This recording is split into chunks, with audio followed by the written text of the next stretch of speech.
Hi guys, welcome back to the Duke, and today we have ourselves a Toyota Hilux Legend 50. This is the 2019 model, and at the time of this recording, we're recording this in December 2024.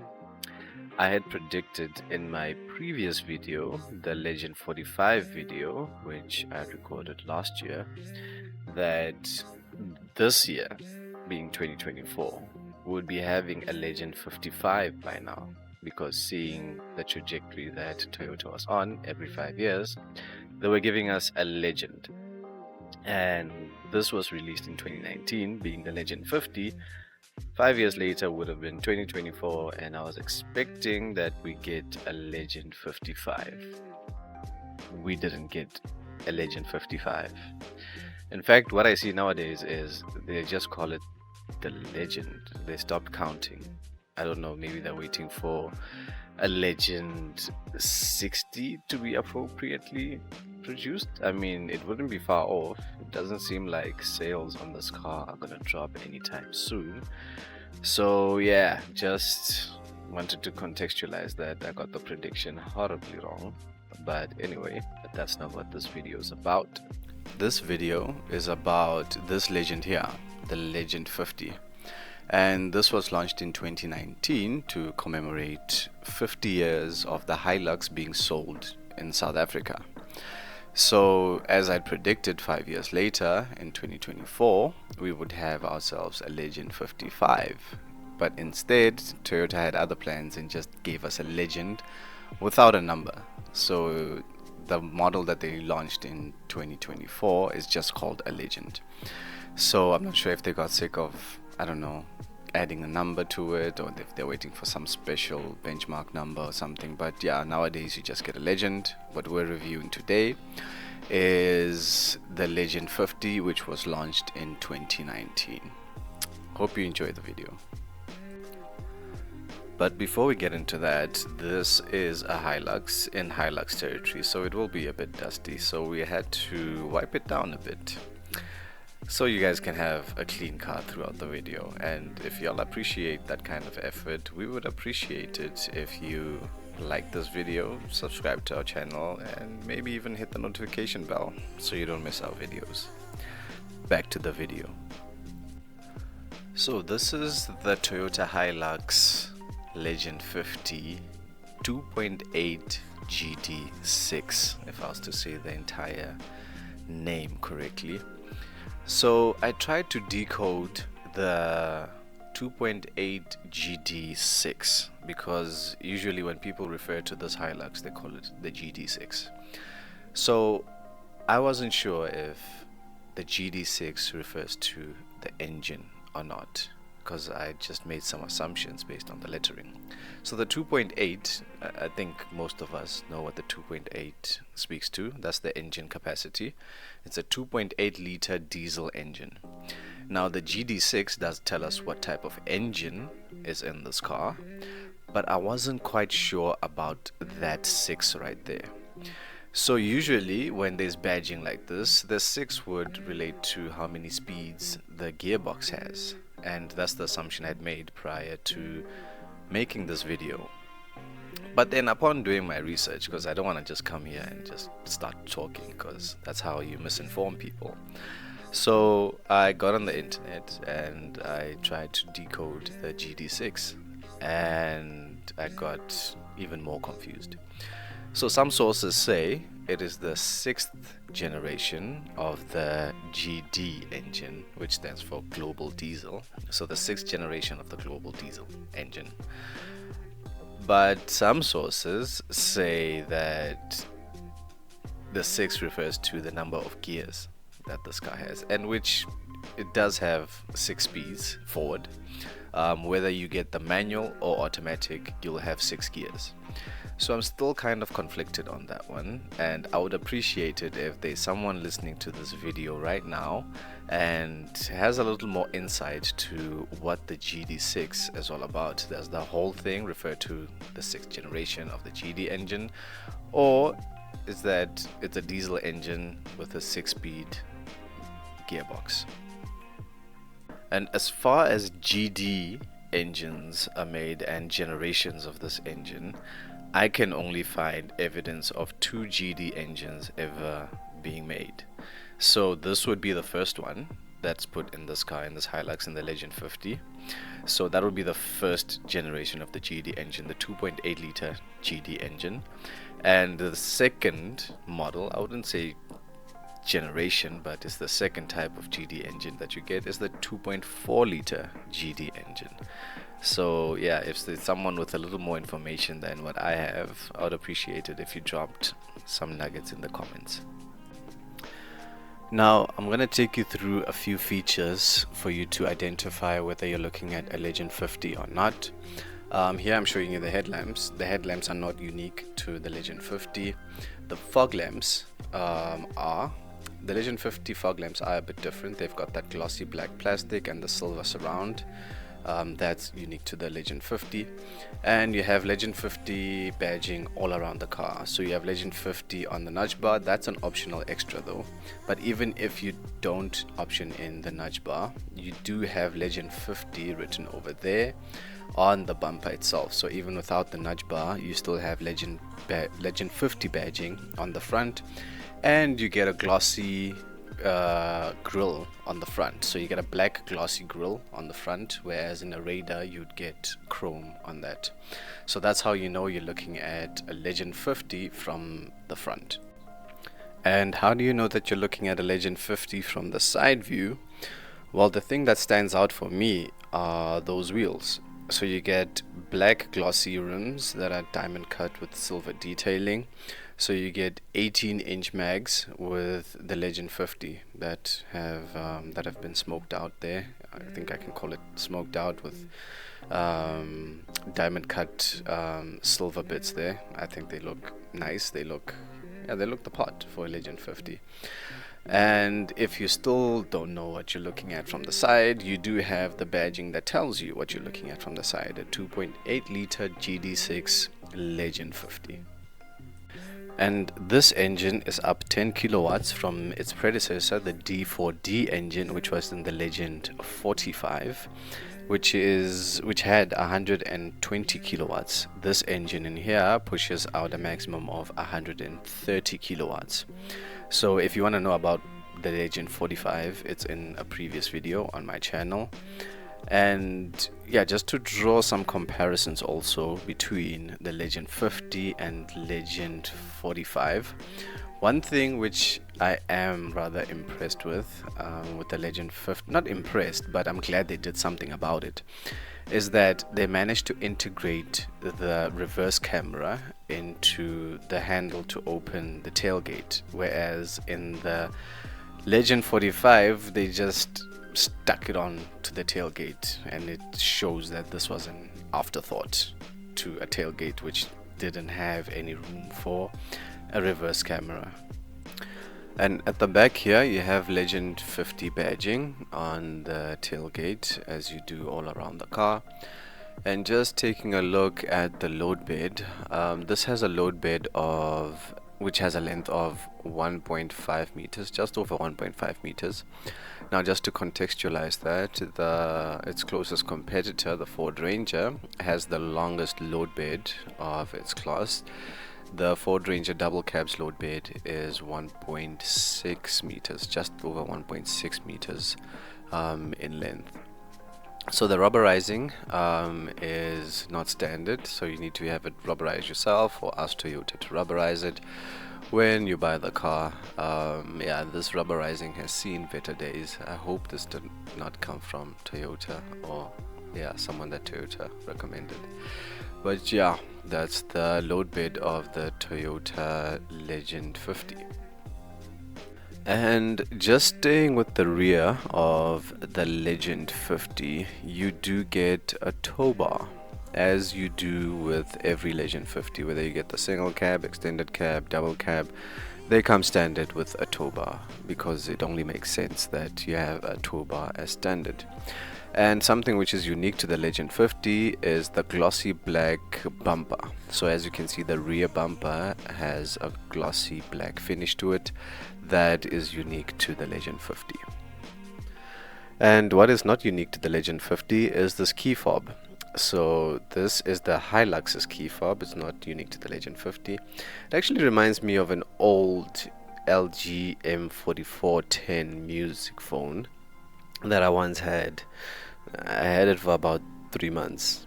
Yeah, my brother, I swapped phones with my brother. He gave me that phone, took it to boarding school, and they stole it at the boarding school I was at. Anyway, back to the car. So in case you haven't guessed by now, this key fob does not actually have a key. So the Toyota Hilux, the Legend 50 in particular, has keyless entry, and this is standard on all Legend 50s.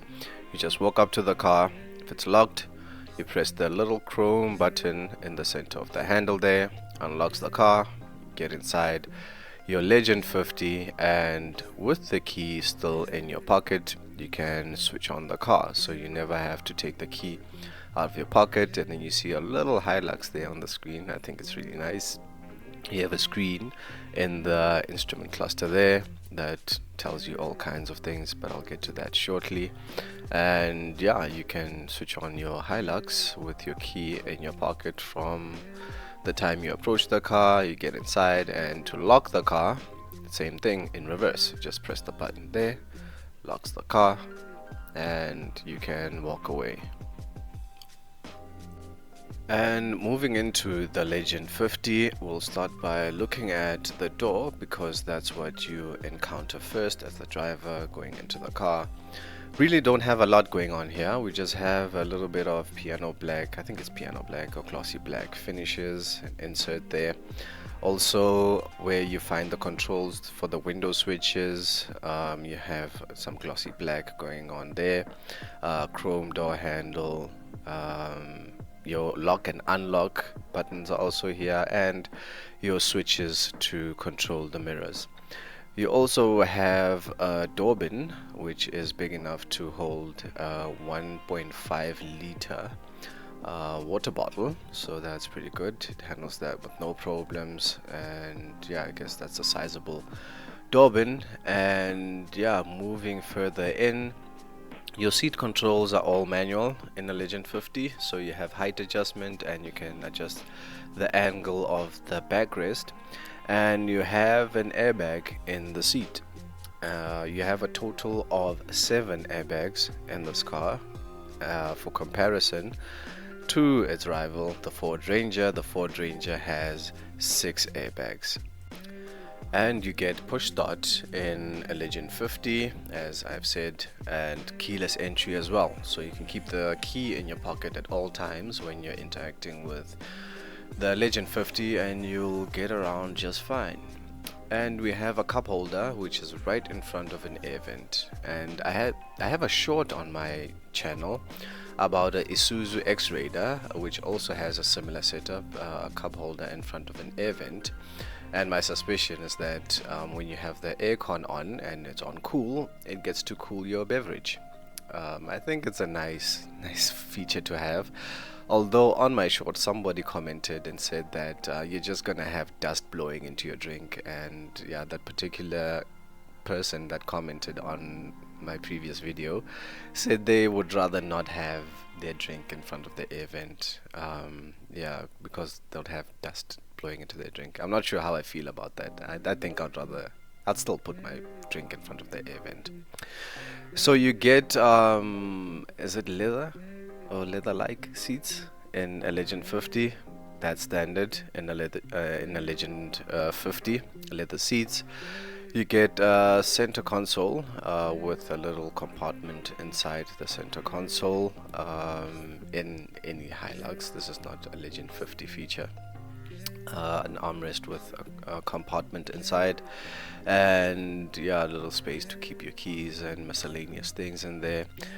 In here we have the 6-speed automatic. You can get a 6-speed manual transmission as well with the Legend 50. In this case we have the automatic, and you have your eco mode and power mode. When I got into this car, the owner had it on eco mode. I'm not sure if the owner's aware. He strikes me as the kind of person who doesn't care about these kind of things, but yeah, he had it on eco mode.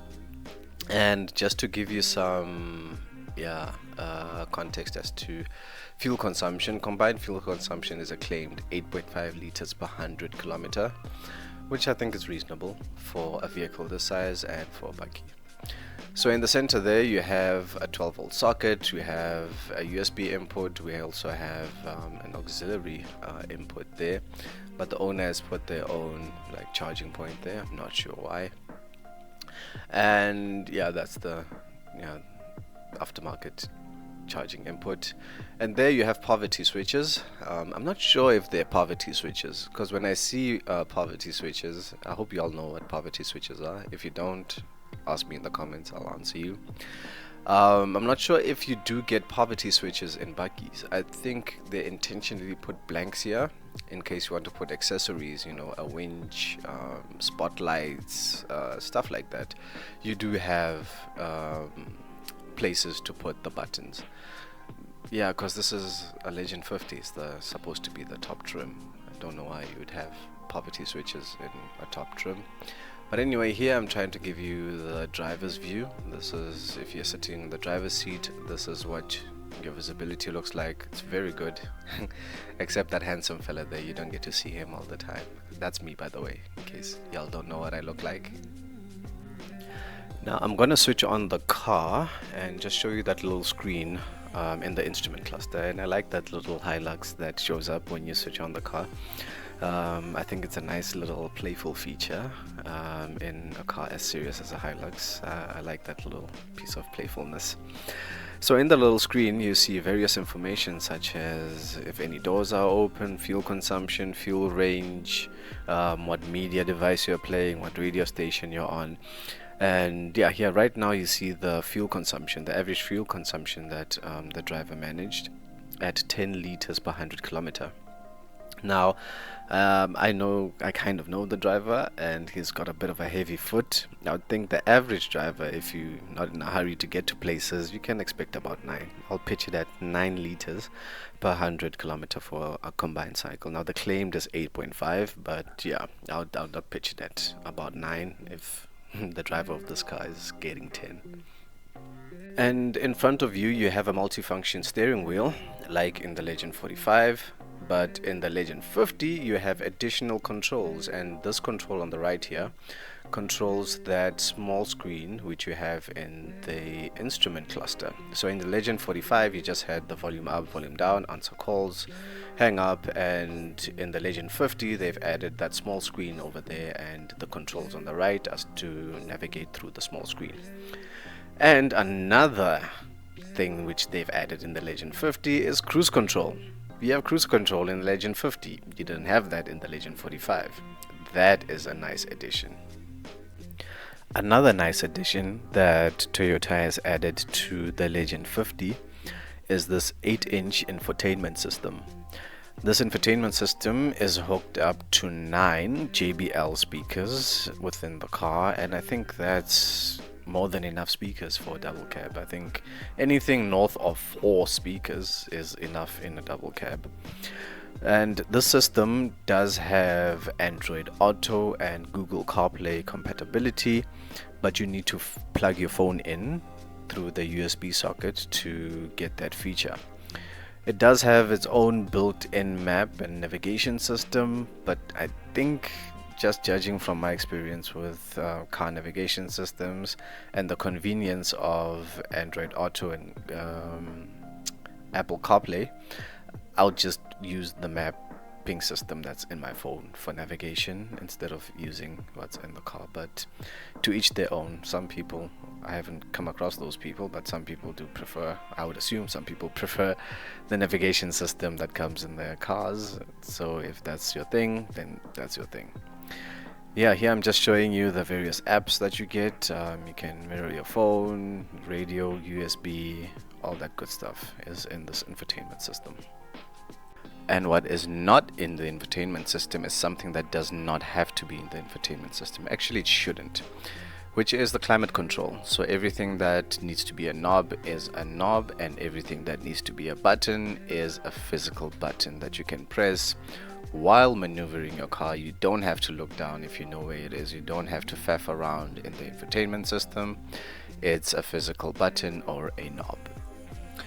Now, moving into the back seat, well, before I get in, there are door bins in the back seat, and I'm just showing there that the same 1.5 liter bottle can fit in the door bins at the back too, which is a good thing. There's lots of knee room, but not a whole lot of, if I can call it, foot room under the driver's seat.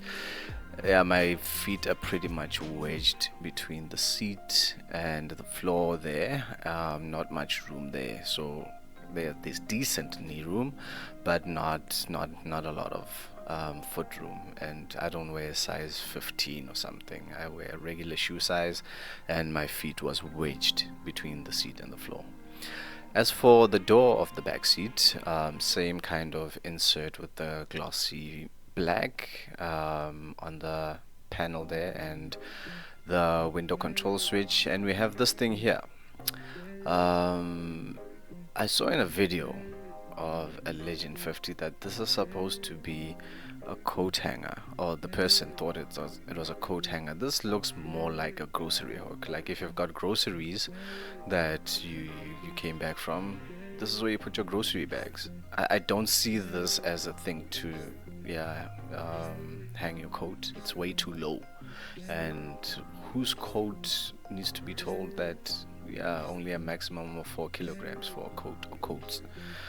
How heavy are y'all's coats? And as for the floor, we have a hump in the floor, which is not ideal because there isn't a whole lot of room back here. We could do with a flat floor instead of that hump in the floor. And in the middle seat you get an armrest, but you have to wedge your finger in there to pull it down. I would have appreciated just a strap that you can pull down. You see, I've got, plus size fingers, so just wedging them in there, it's not a big deal. It just would be better if there was a strap to pull down that little armrest with cup holders in it.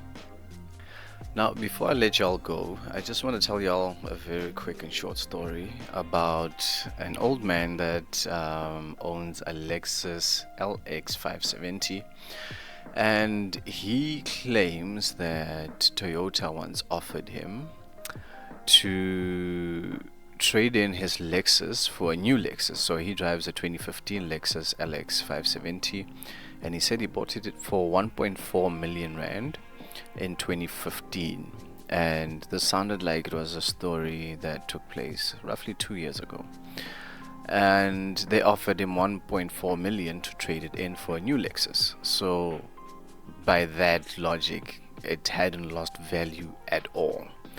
So immediately when I heard him say this, I was like, the old man is capping.